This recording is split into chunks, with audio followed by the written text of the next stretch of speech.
বাংলা চলচ্চিত্রের কিংবদন্তি নায়ক সালমান শাহ। তার মৃত্যুর রহস্য আজও কোটি ভক্তের মনে বেদনার আগুন জ্বালিয়ে রেখেছে। এবার সেই হত্যা মামলার বিচার নিয়ে মুখ খুললেন বর্তমান সময়ের সুপারস্টার শাকিব খান। তার বক্তব্য ঘিরে তোলপাড় শুরু হয়েছে পুরো চলচ্চিত্র পাড়ায়। সম্প্রতি মামলাটি আত্মহত্যা থেকে হত্যা মামলায় রূপ নেওয়ায় আবারও আলোচনা এসেছে এই ঘটনা। আর ঠিক এ সময় বাংলাদেশের সুপারস্টার শাকিব খান তার ভেরিফাইড ফেসবুক অ্যাকাউন্টের একটি পোস্টে লিখেন, সালমান ভাই ছিলেন আমাদের প্রজন্মের অনুপ্রেরণা। তিনি আত্মহত্যা করতে পারেন এটা কোনোভাবেই বিশ্বাস করা যায় না। আমি চাই এই মামলার সত্যটা পুরো জাতির সামনে আসুক। তার এই বক্তব্যের পর সামাজিক যোগাযোগ মাধ্যমে ব্যাপক আলোচনা শুরু হয়েছে।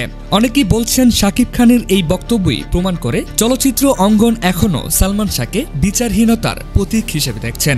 শাকিবের এই বক্তব্যের পর সালমান শাহর ভক্তরা তাকে ধন্যবাদ জানিয়েছেন এবং সোশ্যাল মিডিয়া লিখেছেন, শাকিব ভাই সত্য বলেছেন, আমরা চাই সালমান ভাইয়ের হত্যার ন্যায় বিচার হোক। অন্যদিকে চলচ্চিত্র বিশ্লেষকরা সালমান খানের হত্যার বিষয় নিয়ে মুখ খুলেছেন। চলুন বিস্তারিত দেখে আসে। এদিকে দেখেন আমাদের সালমান শাহ, আমার সিনেমার মানুষ, আহারে কোথায় পাই তাহারে।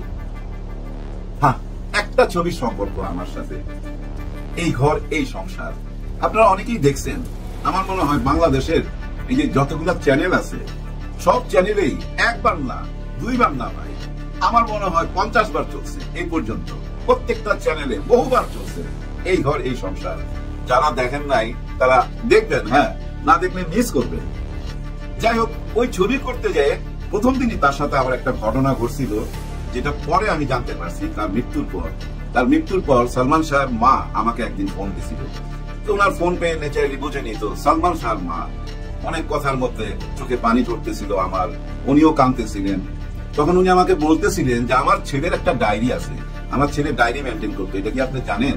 আমি না তো। ওই ডায়েরির একটা পাতায় লেখা আছে আপনার কথা। আমি তো অবাক হইলাম। আমি বললাম, কি লিখছে? ওইখানে লেখা আছে যে বহু ছবি কাজ করলাম, কিন্তু আজকে একটা বহু ছবি কাজ করছি, আজকে একজন সত্যিকারের পরিচালকের সাথে কাজ করলাম, যে পরিচালক আমাকে বকা দিল, আমার চোখের পানি ঝরলো, কিন্তু তার প্রতি রইল আমার শ্রদ্ধা।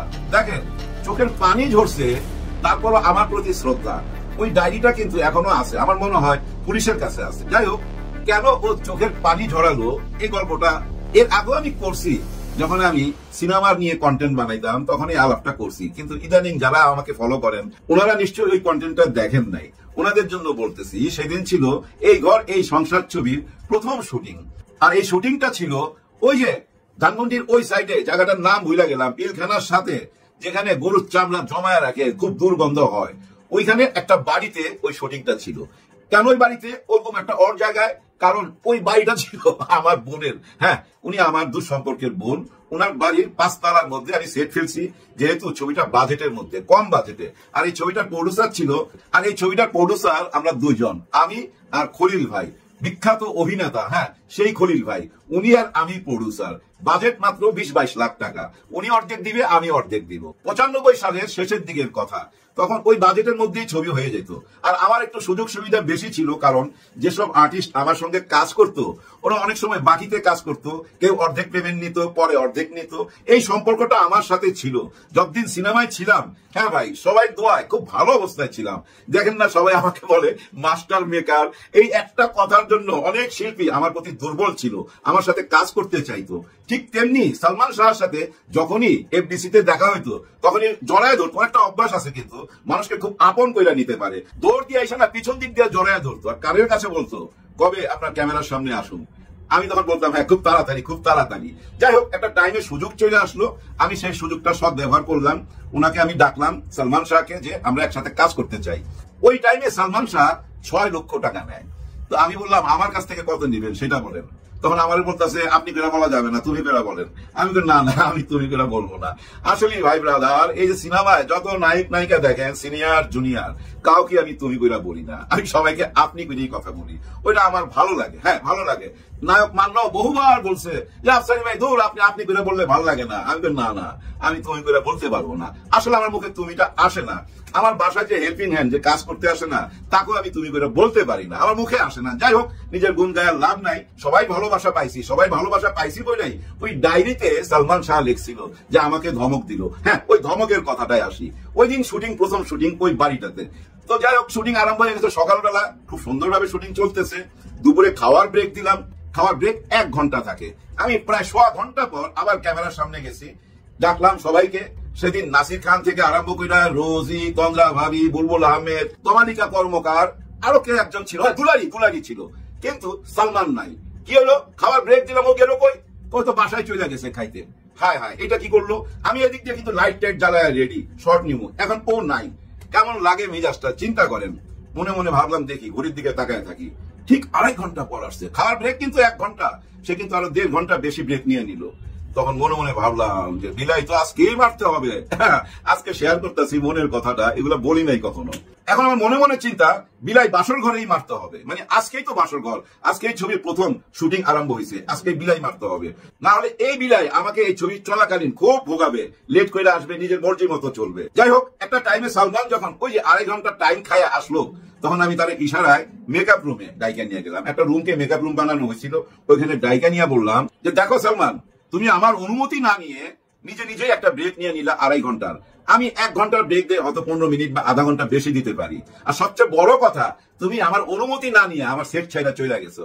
হ্যাঁ ভাই, দেখেন আমার সেট ছাইড়া কিন্তু এই যে ম্যাডাম শাবানা, উনিও কোনোদিন যাইতো না। নায়ক আলমগীর সাহেব, কত বড় নায়ক, উনাদের নিয়ে আমি ছবি করছি, কখনোই না। ম্যাডাম যদি ওয়াশরুমে যাইতো না, দূর থেকে আমাকে এরকম করতো, এরকম আবার শুনলে আমি তাকাইতাম, উনি এরকম আস্তে করে দেখাইতো কায় আঙ্গুলটা।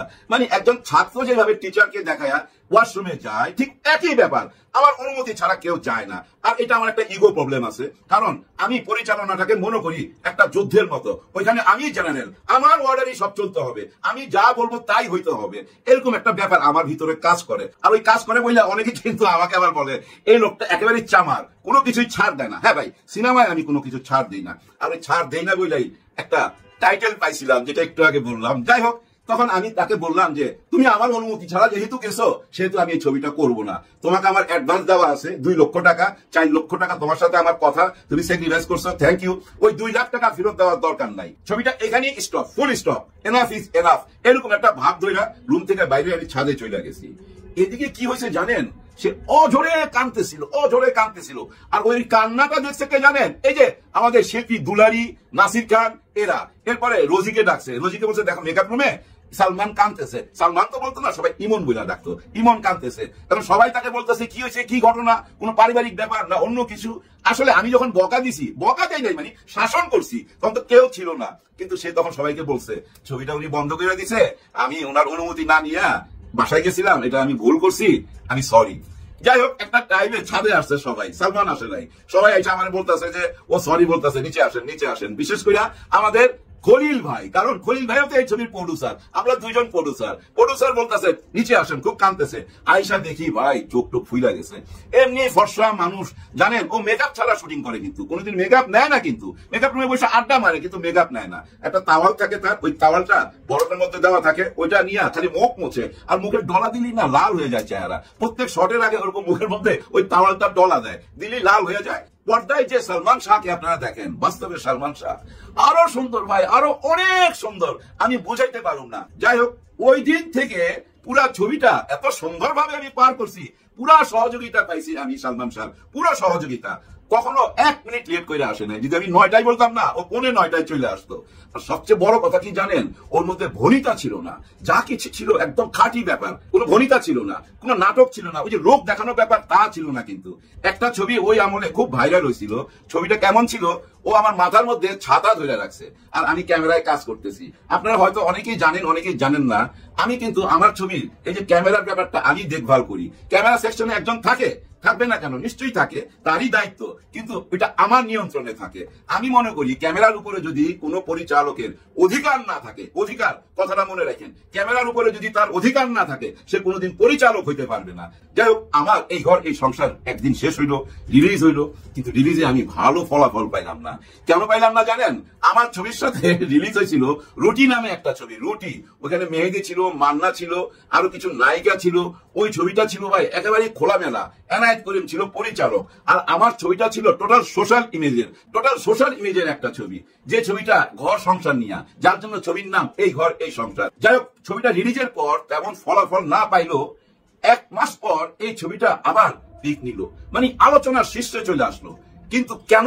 এই যে 1 মাসের কথা বললাম, এই 1 মাসের একদিন আগের ঘটনা বলি। এবার সকালে ঘুম থেকে উঠা শুনি সালমান শাহ নাই পৃথিবীতে। কি হয়েছে? ও আত্মহত্যা করছে, এরকম একটা কথা শুনলাম। আমার মনের মধ্যে তখন প্রশ্ন উঠলো, কিরে গতকাল রাত্রি তো ও আমার সামনে দিয়ে গেল, ওর বউ গেল, সাথে বাদল খন্দকারকে নিয়ে গেল, বিখ্যাত পরিচালক বাদল খন্দকার। সালমান শাহ ডাবিং করতেছিল ডাবিং থিয়েটারের ভিতরে, সেখানে শাবনূর ছিল এবং সালমান শাহ ছিল এবং এই সামিরা ছিল। সামিরাকে নিয়ে কিছু কথা বলবো আমি, আগে এই ডাবিং এর কথাটা বইলা নেই। তোমরা ভিতরে ডাবিং করতেছিল। কেন সামিরা আসতো? সামিরা আসতো এই জন্য, যখনই শাবনূরের সাথে সালমানের কোনো কাজ থাকতো তখন ইনি আসতো, কারণ ওনার ভিতরে একটা সন্দেহ কাজ করতো যে শাবনূর আর সালমান শাহের ভিতরে কোনো সম্পর্ক আছে, এরকম একটা ব্যাপার তার ভিতরে কাজ করতো, যার জন্য শাবনূরের যেখানে শুটিং থাকতো, ডাবিং থাকতো, এই সামিরা যেত। যাই হোক, সেদিনের কথা বলি, ডাবিং শেষ হয় কিন্তু রাত্রে 10টা থেকে 11টার মধ্যে, কিন্তু তখন বোধ হয় 8টা 9টা এরকম একটা টাইম। ওই ডাবিং থিয়েটারের সামনেই দেখবেন ঝর্ণা স্পট, আর ওই ঝর্ণা স্পটের গেটটার মধ্যে আমি, বাদল খন্দকার, আরো অনেকেই ছিল, আমাদের সমবয়সী যারা পরিচালক অনেকেই ছিল। তবে বাদল খন্দকারের সাথে সালমান শাহ একটু ডিপ রিলেশন ছিল।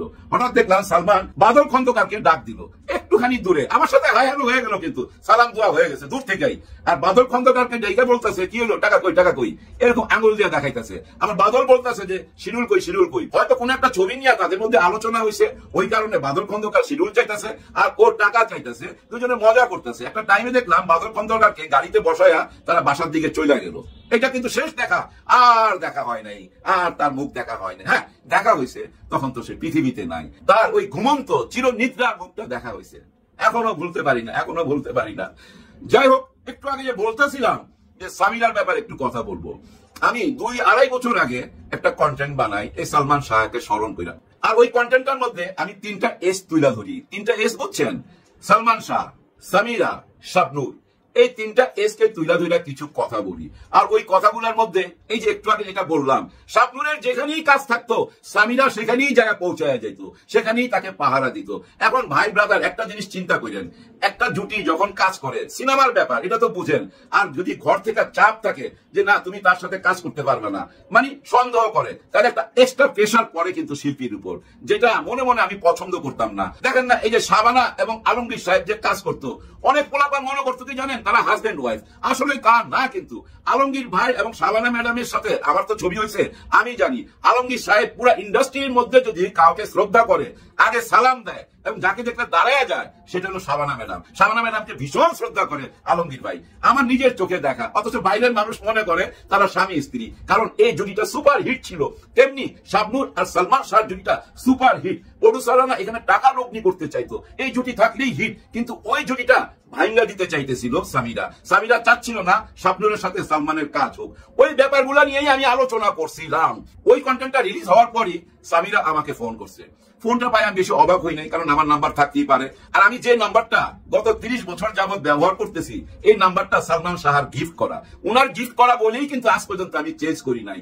অনেক মানুষের অনেক টেলিফোন থাকে, অনেক নাম্বার থাকে, আমার ওই একটাই নাম্বার, তার স্মৃতি হিসাবে আমি রাইখা দিছি ভাই। কারণ কি জানেন, ও আমার ছেলে রবিকে অনেক ভালোবাসতো। একটা ছবি দেখেন না, তারপর একটা বাচ্চা, ফুটফুটে বাচ্চা, ওই বাচ্চাটা আমার। অনেকেই মনে করতো সামিরা আর সালমান শাহর বাচ্চা, আসলে তা না। যাই হোক, এখন দেখেন এই সামিরা আমাকে ফোন করে বলতেছে যে আপনি এই কন্টেন্ট প্রাইভেট করেন, এখন ডিলিট করেন। আমি কেন, কি হয়েছে ভাই, কি প্রবলেম?